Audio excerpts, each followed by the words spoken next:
Assalamualaikum warahmatullahi wabarakatuh.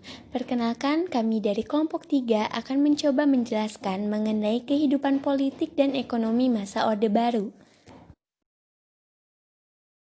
Orde Baru tentu bukan kata yang asing lagi kan bagi kalian? Nah, Orde Baru adalah masa sebelum reformasi dan masa sesudah Orde Lama. Pasti yang teringat pertama kali dengan kata Orde Baru adalah Presiden Soeharto kan? Ya, Presiden Soeharto memimpin Orde Baru selama 32 tahun. Selama masa kepemimpinannya, banyak kebijakan yang memiliki pengaruh cukup besar bagi negara kita ini, mulai dari kebijakan politik maupun kebijakan ekonomi. Nah, kebijakan politik ini terbagi menjadi dua, yaitu kebijakan politik dalam negeri dan kebijakan luar negeri. Kebijakan politik dalam negeri itu pelaksanaan pemilu 1971. Nah, pelaksanaan pemilu masa ini berbeda dengan masa Orde Lama. Pada masa Orde Baru, para pejabat pemerintah hanya berpihak pada salah satu peserta pemilu, yaitu Golkar. 2. Penyederhanaan partai politik.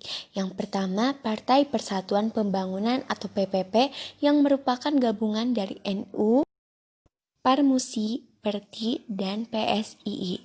2. Partai Demokrasi Indonesia yang merupakan gabungan dari Partai Nasional Indonesia, Partai Katolik, Partai Murba, PPKI, dan Parkindo.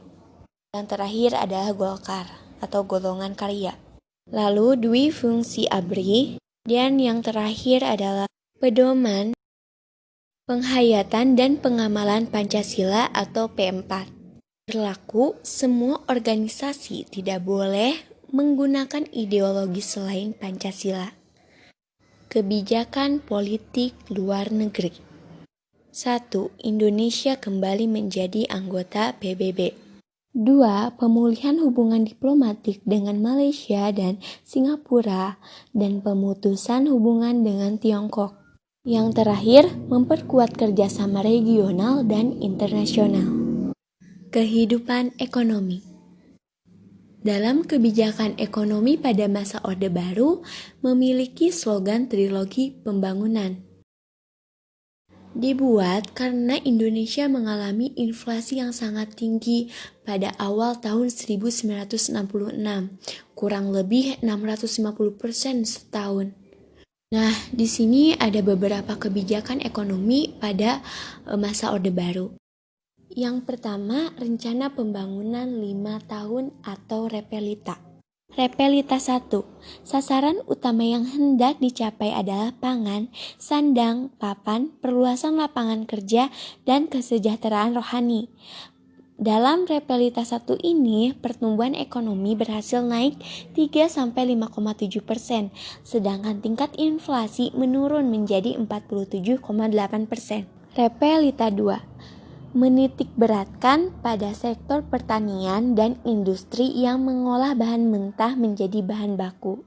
Repelita 3 menekankan pada trilogi pembangunan dengan menekankan pada azas pemerataan, yaitu diantaranya pemerataan pembagian pendapatan, pemerataan kesempatan kerja, dan sebagainya. Repelita 4 dan 5 menitik beratkan pada sektor pertanian. Repelita 6, pembangunan berfokus pada sektor ekonomi, industri, pertanian, dan peningkatan sumber daya manusia. Revolusi hijau. Revolusi hijau adalah suatu perubahan bercocok tanam sistem tradisional ke sistem modern. Sebagai peningkatan produksi, pertanian dilancarkan 4 usaha, yaitu 1.